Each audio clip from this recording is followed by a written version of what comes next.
Hello students, how are you? I hope you all will be good, fantastic and doing your studying in a proper way, in a positive way, and the homework that you are getting from your school, you are doing regularly and learning properly, okay? So today in this segment I am your teacher Rahul Misra with your subject English grammar for class 3rd. So let's come to the chapter that is on page number 5. Okay, so everyone will come on page number 5. The chapter is the sentence, and those students who didn't have book, they contact to the school management so that they also continue with us in a proper way. So everyone will come with a pencil up then. So let's start. Okay, as on previous classes we have done the letters. As I told you that there were 26 letters in alphabets, and letters are written in two ways: capital letters, small letters. We have done sentences, their forms, okay, words, kinds of sentences. There were 5 kinds of sentences. First, affirmative. Affirmative में negative भी होता है, okay, साधारण वाक्य और नकारात्मक वाक्य, interrogative, imperative, exclamatory and optative. Okay, so there were the kinds of sentences as we done with examples. Now we will do the exercise work that is on page number 8. As I told you for learning, so I hope you would have learned that. If you would have learned in a proper way, then it will be easy to understand you on in doing exercise. Okay, so let's start. As the first is, write the kind of following sentences. हमें यहाँ पे words दिए गए हुए हैं, sentence दिए गए हुए हैं, और हमें उन्हें रीड करके सेंटेंस के काइंड, सेंटेंस के प्रकार लिखने हैं. ये किस प्रकार का सेंटेंस है. As the first one is where is your father, end with question mark. Okay, हमने आपको बताया था कि जब कोई वर्ड क्वेश्चन मार्क से एंड होता है तो वो प्रश्नवाचक या इंट्रोगेटिव होता है. So it will be interrogative. Okay, INTERROGATIVE, interrogative. Okay, may you live long.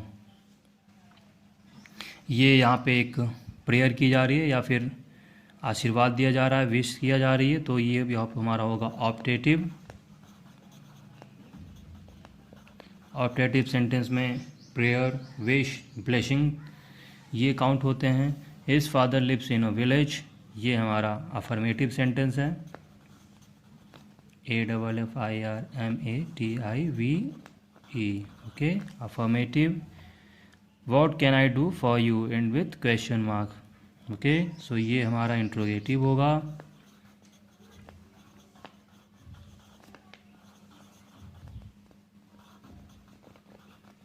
आपको वर्ड सेंटेंस के काइंड्स और उनके जो एंडिंग साइंस हैं वो प्रॉपर याद करने होंगे, जिससे आपको जब कोई सेंटेंस क्वेश्चन मार्क से एंड होगा तो वह इंट्रोगेटिव होगा. एक्सक्लामेटरी मार्क है तो या तो एक्सक्लामेटरी होगा, सेंटेंस होगा, या फिर ऑप्टेटिव.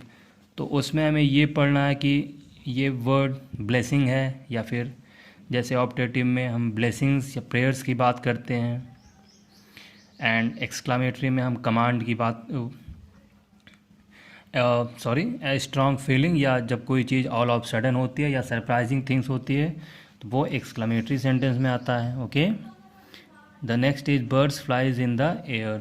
सो ये भी हमारा अफर्मेटिव होगा.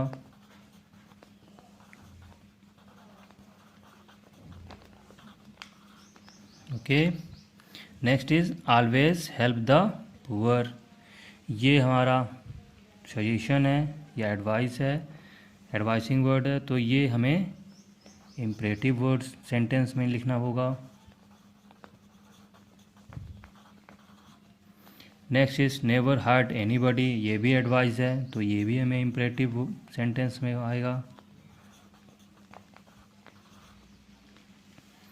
The next is he does not enter the room.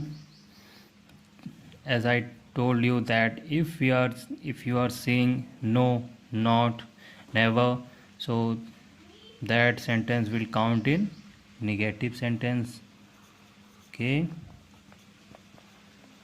ये नेगेटिव होगा हमारा. And then Lucknow is the capital of Uttar Pradesh, ये होगा अफर्मेटिव. लखनऊ उत्तर प्रदेश की राजधानी है, without any doubt this will be affirmative. What a pretty woman. As you can see here, the sentence is ending with exclamatory mark. So, and here is a surprising what a pretty woman. So it will be exclamatory sentence. Exclamatory. Okay.